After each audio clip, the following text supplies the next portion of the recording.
ancora Lucarelli, conquista ancora palla, poi prova a mettere al centro questo difficile pallone, pericoloso, Solomon per l'APD Melilli, però il tiro è sbilenco.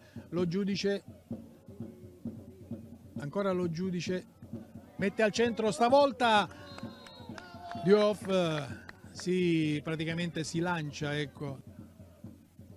Altro lancio, questa volta su Diouf che praticamente aveva avuto questa brillante idea della scelta di tempo, perché il pallone era praticamente oltrepassato, e poi sempre Cristaldi prova a servire ottimamente Catania che dentro area e questa volta c'è una ammonizione proprio per Catania, per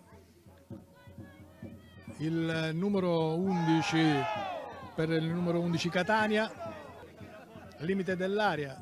Lo giudice allarga per il numero 8 Kamga che prova dalla conclusione, dalla distanza.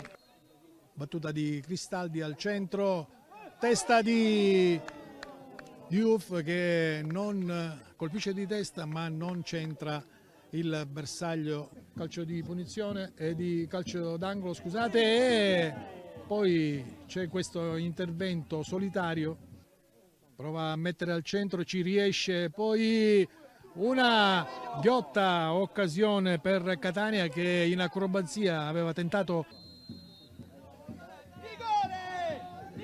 Battuto il calcio d'angolo ed è rete, la rete di Ulma che colpisce di testa e insacca la rete dell'1-0 per l'APD Melilli che fa festa.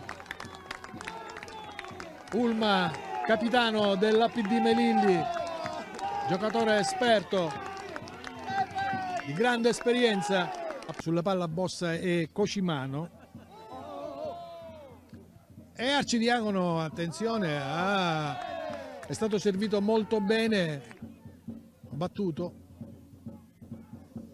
nel gruppo, e poi c'è Mazza che in qualche maniera una gittata maggiore, così è palla al centro, e poi c'è ancora una bellissima parata da parte del giovane Barbagallo per Leonardi. Ancora Catania che avrebbe l'occasione, l'opportunità nel raggio d'azione della bandierina, e c'è un presunto fallo su Leonardi in maniera, e c'è una ripartenza con Catania che può in qualche maniera cercare di raddoppiare. È arrivato il triplice fischio finale alla Comunale di Melilli, l'APD Melilli batte 1-0 il Vittoria.